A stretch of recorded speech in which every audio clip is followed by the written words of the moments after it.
Hello, મારું નામ નેહા મુઈઝ પિરાની છે. હું રાજુલાથી છું અને મુઈઝ બી રાજુલાનો છે. અને અમે લોકોએ 3 મહિના પહેલાં હિન્દુ રીતિ રિવાજ પ્રમાણે લગ્ન કરી લીધા છે એન્ડ જમાતખાના મુજબ બી લગ્ન કરી લીધા છે અને અમે લોકો 3 મહિનાથી સાથે રહીએ છીએ. અત્યારે અમારા ફેમિલીવાળાને ખબર પડી છે તો અત્યારે એ લોકો પોલીસ સ્ટેશનમાં આવેદનપત્ર આપે છે. હિન્દુ પરિષદવાળાને ખબર પડે છે એટલે એ લોકો રાજકીય મુદ્દો બનાવે છે.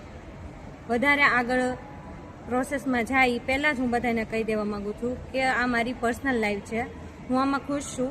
કોઈને મારી પર્સનલ લાઈફમાં ઇન્ટરફેર કરવાની જરૂર નથી એન્ડ અમે બંને લોકો ખુશ છીએ. સો પ્લીઝ બધાને વિનંતી છે કે અમને અમારી લાઈફ જીવવા દો.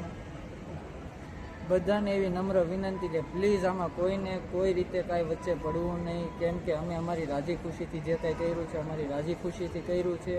નેહા ઉપર કોઈનું કાંઈ દબાણ નથી કે કોઈના કાંઈ પ્રેશરમાં આવીને કે એવું કશું કાંઈ નથી. અત્યારે અમે જવો મોલમાં આવ્યા હતા ફરવા અને અમને એવી બધી વાત મળી કે તમારી માટે આવી રીતના આવેદનપત્રો દીધા છે અને કેસ કબાડા કરવામાં આવે છે. એ માટે અત્યારે અમારે ઇમરજન્સીમાં આ વિડીયો બનાવવો પડ્યો, સ્પેશિયલી બધાને દર્શાવવા કે આવું કશું કાંઈ છે નહીં, જેવું પબ્લિકલી ખબર છે બધાને.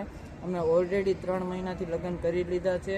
એની ફેમિલીને બી ખબર હતી. ખબર નહીં કે આ 3 મહિના પછી શું થયું જેના લીધે એ લોકો વાંધો ઉપાડે છે. અને મારી વિનંતી છે કે હિન્દુ પરિષદના જે નેતા છે કે હિન્દુ પરિષદનું જે ગ્રુપ છે, બજરંગ દળનો ગ્રુપ છે કે કોઈ બી રાજકીય નેતા છે, તમે પ્લીઝ આમાં ખોટી રીતના અમને હેરાન કરવાની કે દબાવવાની કોશિશ ન કરો. આ અમારી નમ્ર વિનંતી છે. અમે જે કાંઈ કર્યું છે અમારી મરજીથી કર્યું છે, કોઈના દબાવમાં આવીને કે કાંઈ ઓલું કરીને નથી આવ્યા. અને અમે બહુ રાજી છીએ. અમે છેલ્લા 3 મહિનાથી હારે છીએ, વ્યવસ્થિત જીવીએ છીએ અને ખુશ છીએ. તો અમારી એવી વિનંતી કે અમને આવી રીતના અમને જીવવા દો અને અમારી ખોટી રીતના મેટર મોટી ન કરો. ધન્યવાદ. Thank you.